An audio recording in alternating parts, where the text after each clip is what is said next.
Next, we're gonna talk about sodium. Okay, very important one. And I see a lot of people mismanaging sodium in the hospital, or they're afraid of sodium. You know, sodium, you don't know exactly how to manage it. Again, sodium, what's the normal range? 135 to 145. Okay, easy. The main big kind of banner about sodium is do not correct quickly. Okay? If you correct quickly, what's gonna happen? What's the complication that you worry about? Something called, it used to be called central pontine myelinolysis. Okay? But they changed the name now, and it's called Osmotic Demyelination syndrome. Okay? Or ODS. So this is the complication you worry about. Let me ask you a question. This happens when you correct hyponatremia or when you correct hypernatremia. What do you think?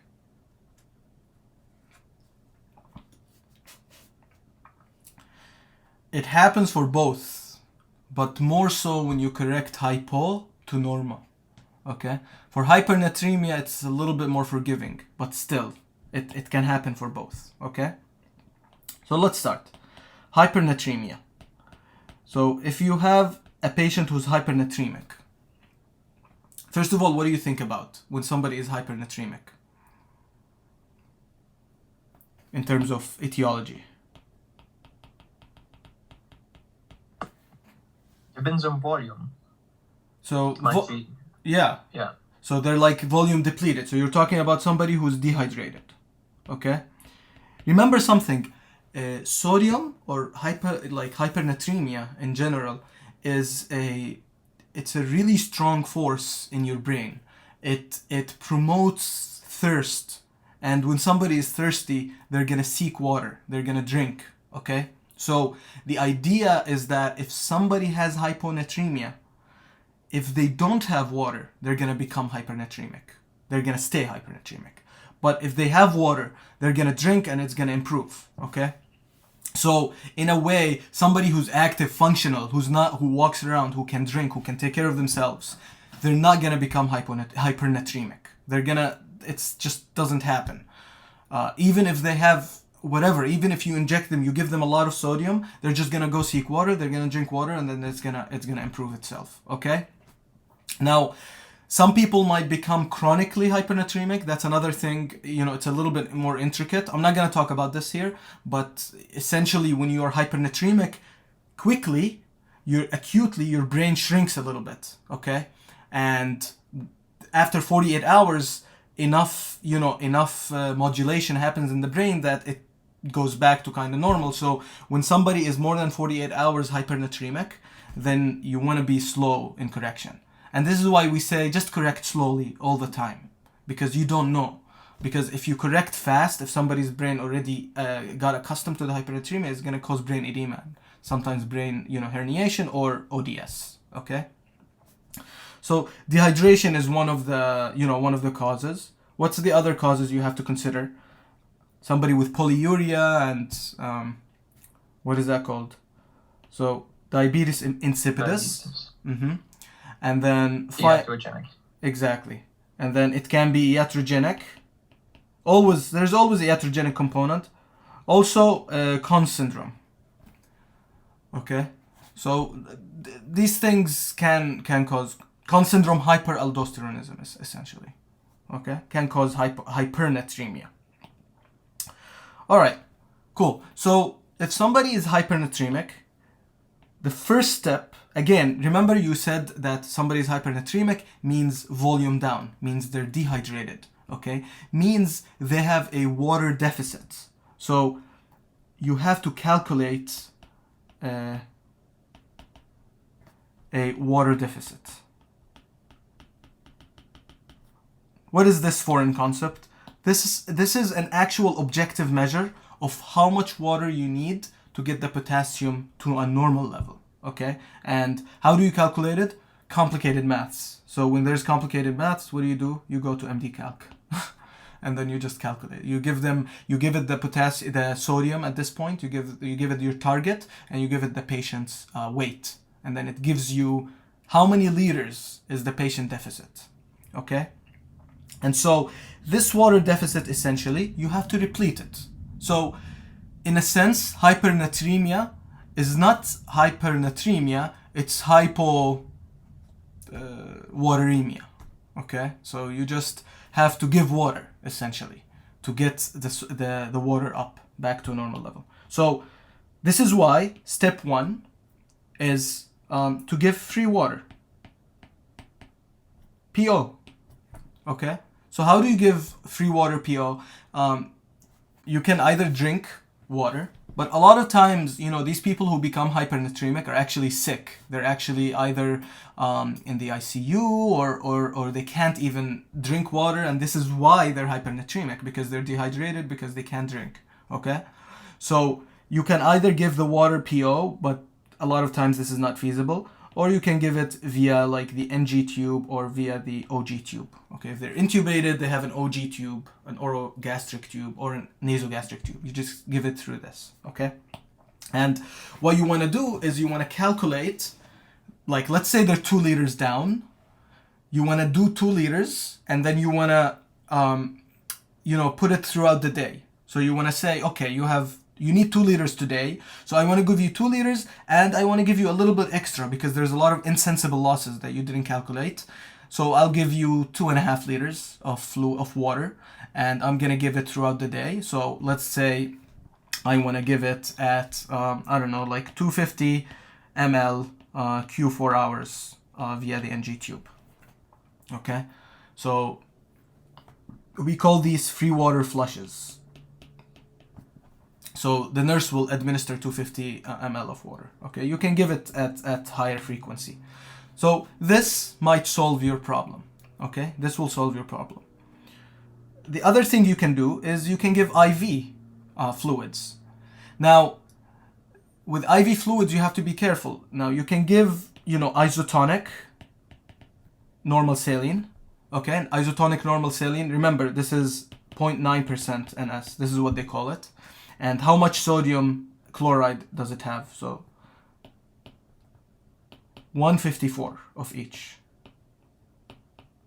So remember, it's not really, it's isotonic in tonicity, maybe a little bit. It's not that isotonic. It's a little bit hypertonic. So 154, if your sodium is above 154, then it can help. But if your sodium is like 153 and you're trying to correct the 153 sodium, isotonic fluids might not help that much because you're only giving it. It can actually worsen things. So you just have to be careful with this. That it's 154, which means the other option to do is to give hypotonic IV fluids.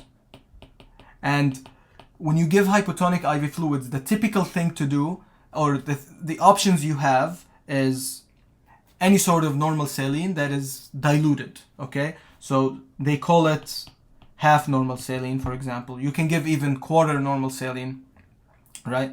I don't like to use half normal saline just because it has a lot of free water. It's very hypotonic and doesn't have anything else to keep the water in the vessels. So what I like to give is half normal saline D5. So instead of diluting, or half D5NS, sometimes they call it.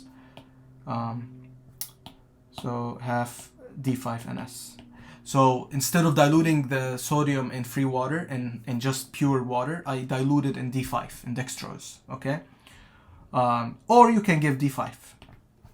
Okay, remember, half NS, both half NS and D5, they have a sodium of 77, while D5 has a sodium of 0.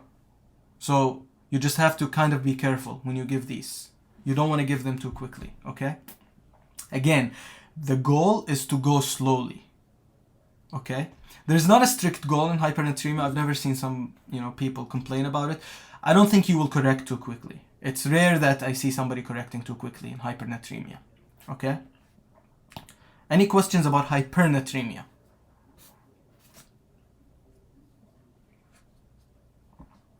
Okay, cool. Which leads us to hyponatremia, which I think is kind of more complicated than hypernatremia. Again, hypernatremia has a lot of causes. We're not going to go over all of them, but let's start with the first thing you're going to do if the sodium is low. So if the sodium is below 135, the first thing you're going to do is actually clinically check on the patient. And what do you want to check on the patient? You want to check the volume status of the patient, because the volume status will tell you the differential diagnosis about why the patient is hyponatremic. Unlike hypernatremia, where it's easy, it's dehydration, just give water, whatever, like just deplete the water. Here, hyponatremia is an actual decrease in the sodium content of the body. So you have to figure out, how do you check the volume status of a patient? What's a quick... Check for like edema, skin turgor. Okay, perfect. So edema, skin turgor. Listen to the chest for palpitations. But what's the best indicator? What's the most accurate indicator? JVP. Very important. So I know it's tough. If nobody showed you how to read a JVP with your eyes, it's gonna be tough. But I urge you to do it. I urge you to try and see the people, especially people who are obviously overloaded. Look at their JVP and see where it kind of beats. So the JVP, you're gonna see it kind of beating in the neck. And so if it's usually, if the patient is laying kind of at a 45-degree angle, it should be right here. It should be like almost level with the heart, right? So JVP, central venous pressure, should be 0 to 5, less than 5. So once the higher it goes in the neck. Okay? So check volume status. And number 2, in terms of laboratory, you're gonna have to send another lab study, and this is to check the tonicity of the serum. Okay? And how do you check it? You check a serum osmolality. Okay? So that's kind of the algorithm when you think about what's happening. The reason you want to do this is because you want to classify the hyponatremia depends on a volume status, into the volume status. Okay? So there's going to be 3, like based on these volume status and tonicity, you're going to have 3 categories, right? You're going to have, in terms of tonicity, you're going to have either a hypertonic hyponatremia or hypotonic hyponatremia or isotonic hyponatremia. So hypertonic hyponatremia, it means that you are essentially the osmolarity of the serum is high, but you are losing sodium. So essentially you're selectively losing only sodium and you're retaining a lot of other electrolytes, or there's other electrolytes happening. While hypotonic means you're losing, essentially you're losing a lot of sodium and other electrolytes, and you might be gaining free water. So essentially you have the free water excess in hypotonic hyponatremia. Okay? Both of hypotonic and hypertonic hyponatremia are extremely rare, okay? And a lot of times you're not going to face these, and the treatment of these is a little bit different depending on the cause. So treat the cause, essentially. While isotonic hyponatremia gives you a little bit of wiggle room, because here you can actually think about what to do. By the way, the treatment of hyponatremia is essentially the same for everything, for all of these, okay? Plus the same, essentially. The cause plus the same for other ones. For isotonic hyponatremia, this is where the volume status comes into hand, okay? For isotonic hyponatremia, you start looking at the volume status. And here you can be either hypovolemic or isovolemic or hypervolemic. Okay? So if you think about it, if you are hypovolemic, you have hypovolemic hyponatremia, isotonic, which means you are losing a lot of your normal isotonic fluids, and this is why you're hypovolemic. Essentially, you have a lot of isotonic fluid loss, right? That's how you think about it. So this could be secondary to dehydration, isotonic dehydration, essentially. And it can be secondary to diarrhea. This is a very common cause. Or can be iatrogenic, diuresis. So the 3 Ds here, okay? So this is simple. How about a situation where you are hypervolemic, which means you are somehow gaining a lot of water with a lot of other electrolytes, and you're still isotonic, but overall you're hypervolemic and you're hyponatremic. Do you know what a condition causes this? CHF. CHF? Not really. CHF per se, it will cause hypotonic hyponatremia. The second one here. The isotonic hyponatremia with hypervolemia, it's very specific. It's actually SIADH. Can cause this. There's another condition called cerebral salt wasting syndrome. I'm not sure if it causes isovolemic or hypervolemic. I think it's isovolemic. This is why I always think isovolemic, isotonic hyponatremia, lots of diagnoses. And when you're in doubt, and again, this is by no means the end all be all for hyponatremia, I urge you to look at the up-to-date hyponatremia. They have a very nice algorithm, and they have a nice kind of table about what's the causes and what to do next to kind of figure out the cause. Okay, it's very long algorithm actually. It's longer than what I'm doing now, obviously. But we're not here to talk about just the etiologies. We're talking about the treatment. So now somebody is hyponatremic, regardless what the cause is. Obviously, you want to try to treat the cause. What can you do? So how do you treat the hyponatremia? So it's really by using IV fluids.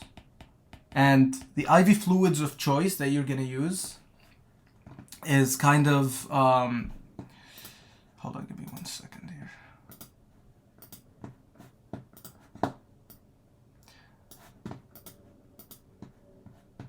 Somebody is mentioning that hypotonic hyponatremia is not isotonic hyponatremia. I'm sorry, what do you mean? No, I meant the causes is hypotonic. It's not the isotonic. Isotonic hyponatremia is the pseudo hyponatremia. It's caused by hyperlipidemia and.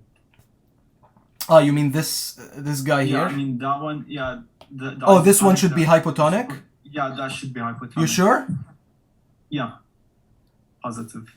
Positive. So these are confused. Hold on. So this is hypotonic? Yeah, that one is hypotonic hyponatremia. And this is pseudo. And then the isotonic is the one above, that's pseudo hyponatremia. Got it. As in hyperlipid, essentially. Or hyperglucose. Yeah, hyperlipids or high levels of immunoglobulins. Got it. Yeah, maybe I got them confused. Thanks. We'll issue the errata afterwards. Okay, cool. So, usually you give IV fluids. A lot of times when somebody is very severely hyponatremic, what happens is that you will get renal involved. Okay, a lot of times, if it's like, I've seen people with hyponatremia like 118, 112. The other day we had a patient I think his sodium was 102. And it's insane to think about somebody with that low of a sodium and just walking. So it must be chronic. It's like some sort of a chronic condition. But again, the treatment is IV fluids plus minus renal consult. Okay? Because a lot of times you really want to know what to do, and they give you specific ideal concentrations of fluids. So you really have to calculate the ideal concentrations. Now, what's the goal in terms of increase of sodium? How fast can you correct? So no more than 8 per day. Yeah, so in general, actually, the studies that looked at the complications, it says up to 12 is okay per day, is okay. But when you know, in your own hospital, what's gonna happen is that they're gonna, drive it a little bit down. So what they're gonna say is 8 milliequivalents per day. That's gonna be kind of, as you said, that's gonna be the hospital kind of policy, okay?